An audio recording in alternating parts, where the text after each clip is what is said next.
নমস্কার বন্ধুরা, do online easily YouTube চ্যানেলে সবাইকে স্বাগত জানাই।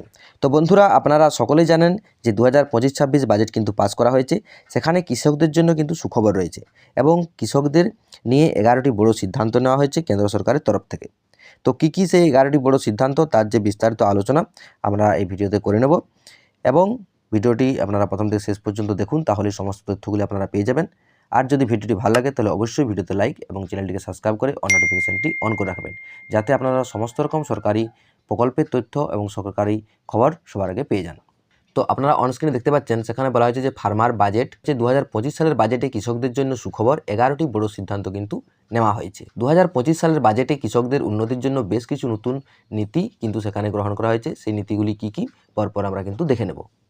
তো দেখুন, প্রথমত বলা হয়েছে যে এই পদক্ষেপগুলির লক্ষ্য কৃষি উৎপাদন বৃদ্ধি, কৃষকদের আয় বাড়ানো এবং গ্রামীণ অর্থনীতিকে আরও শক্তিশালী কিন্তু করা।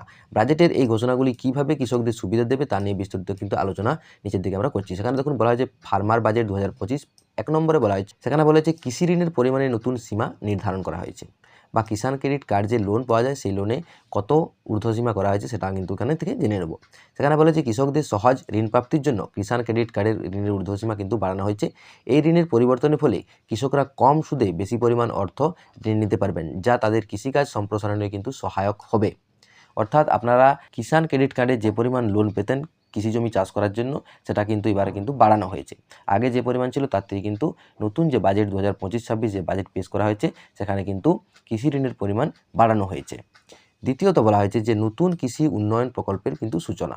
সেখানে বলেছে দেশের কৃষি ব্যবস্থাকে আরও আধুনিক করতে বিশেষ কৃষি প্রকল্প কিন্তু চালু করা হয়েছে। প্রথম পর্যায়ে নির্দিষ্ট কিছু জেলাকে এই প্রকল্পের আওতায় আনা হবে, যেখানে উন্নত কৃষি প্রযুক্তি, কৃষি সহায়তা এবং কৃষকদের প্রশিক্ষণের কিন্তু ব্যবস্থা থাকবে। এরপর দেখুন 3 নম্বরে বলা হয়েছে দুগ্ধ এবং মৎস্য খাতে অর্থায়নের সুযোগ। সেখানে বলা হয়েছে দুগ্ধ এবং মৎস্য উৎপাদন বাড়াতে নতুন ঋণ সুবিধা চালু করা হয়েছে।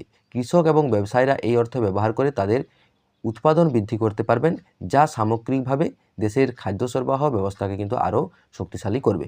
4 নম্বরে বলা হয়েছে যে সামুদ্রিক খাদ্যশিল্পে শুল্ক হ্রাস, অর্থাৎ সামুদ্রিক খাদ্যের বাজার সম্প্রসারণ করতে এবং জেলেদের আয় বাড়াতে শুল্ক কমানোর সিদ্ধান্ত কিন্তু নেওয়া হয়েছে। এতে রপ্তানির সুযোগ বৃদ্ধি পাবে এবং দেশীয় বাজারেও মাছ এবং অন্যান্য সামুদ্রিক পণ্য সহজলভ্য হবে। 5 নম্বরে দেখুন বলা হয়েছে সেখানে বলা হয়েছে গ্রামীণ ব্যাংকিং ব্যবস্থার বিস্তার। গ্রামীণ মানুষকে আরও সহজে ব্যাংক পরিষেবা দেওয়ার জন্য পোস্ট পেমেন্ট ব্যাংক পরিষেবার আরও বিস্তৃত করা হয়েছে। এতে গ্রামীণ জনগণ ডিজিটাল লেনদেনের সুবিধা পাবেন এবং অর্থনৈতিক কর্মকাণ্ড বৃদ্ধি পাবে। অর্থাৎ প্রত্যেকটি গ্রামে কিন্তু ব্যাংকিংয়ের ব্যবস্থা কিন্তু চালু করা হবে। সেখানে পোস্ট পেমেন্ট ব্যাংক এবং যেসব ব্যাংকগুলি রয়েছে সেই ব্যাংকের ব্যবহার কিন্তু বাড়ানো হবে, যার ফলে গ্রামের মানুষরা কিন্তু ডিজিটাল লেনদেনের সুবিধা পাবেন এবং অর্থনৈতিক সেখানে যে পরিষেবা সেটা কিন্তু খুবই কর্মকাণ্ড বা পরিষেবা যাই বলুন না কেন, সেটা কিন্তু এর ডিজিটাল যে পরিষেবা সেগুলি কিন্তু এবারে আস্তে আস্তে বৃদ্ধি পাবে।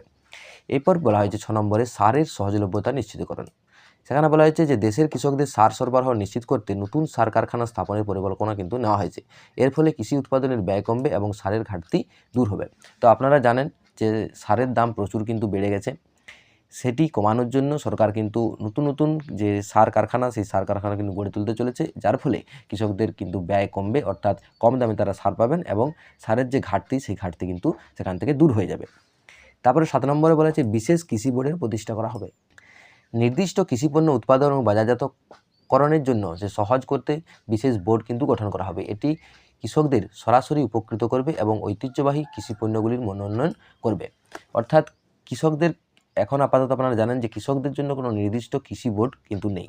এই কৃষি বোর্ডের নির্মাণ করবে এবং কৃষকরা যাতে সেই কৃষি বোর্ডের মাধ্যমে সরাসরি কিন্তু কৃষকদের তারা সাহায্য পাবেন এবং যে পণ্যগুলি কৃষিজাত পণ্য, সেই পণ্যগুলি যাতে সহজেই তারা বাজারজাত করতে পারে তার জন্য কিন্তু ব্যবস্থা নেওয়া হয়েছে। এরপর দেখুন 8 নম্বরে বলা হয়েছে সেচ ব্যবস্থা উন্নতিকরণ প্রকল্প।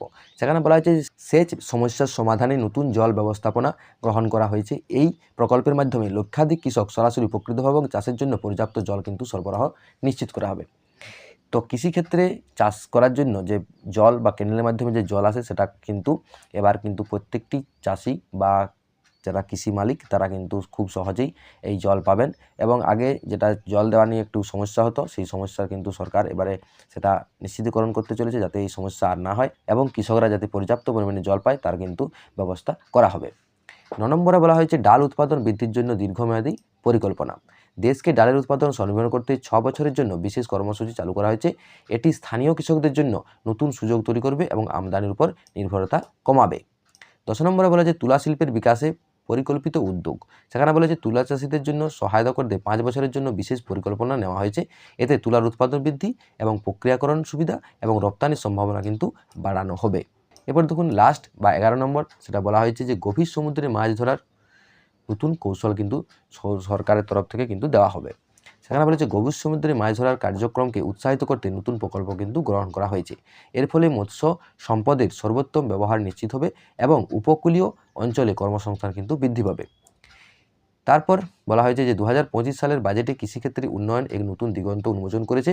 ঋণ সুবিধা বৃদ্ধি, সারের সহজলভ্যতা, বিশেষ কৃষি প্রকল্প এবং উন্নত সেচ ব্যবস্থার ফলে কৃষকরা আরও লাভবান হবেন এবং সরকারের এই উদ্যোগগুলো কৃষক এর ভবিষ্যৎকে কিন্তু আরও শক্তিশালী করে তুলবে এবং কৃষকরা আরও নতুন করে উদ্বুদ্ধ হবে এবং কৃষিকাজে তারা কিন্তু এবং মন বসাতে পারবেন এবং যে কৃষির যে সমস্যাগুলি ছিল সেই সমস্যার থেকে যাতে কৃষকরা রেহাই পায় তার জন্য কিন্তু সরকার এই বাজেটে এই সিদ্ধান্তগুলি কিন্তু নিয়েছে।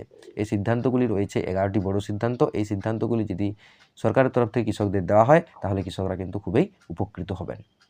তো আশা করি আপনারা এই 11টি যে বড় সিদ্ধান্ত সেই বড় সিদ্ধান্তগুলি আপনারা জেনে নিলেন। তো এর পরবর্তী যে আপডেট সেই পরবর্তী আপডেটে আপনারা আরও বিস্তারিত তথ্য পেয়ে যাবেন। তার জন্য অবশ্যই আমার চ্যানেলটির সাথে যুক্ত থাকতে হবে। তার জন্য আপনাদেরকে চ্যানেলটিকে সাবস্ক্রাইব করে অন নোটিফিকেশনটি কিন্তু অন করে রাখতে হবে। তো দেখা হচ্ছে পরের ভিডিওতে। তখন ভালো থাকুন, সুস্থ থাকুন। জয় হিন্দ, জয় ভারত।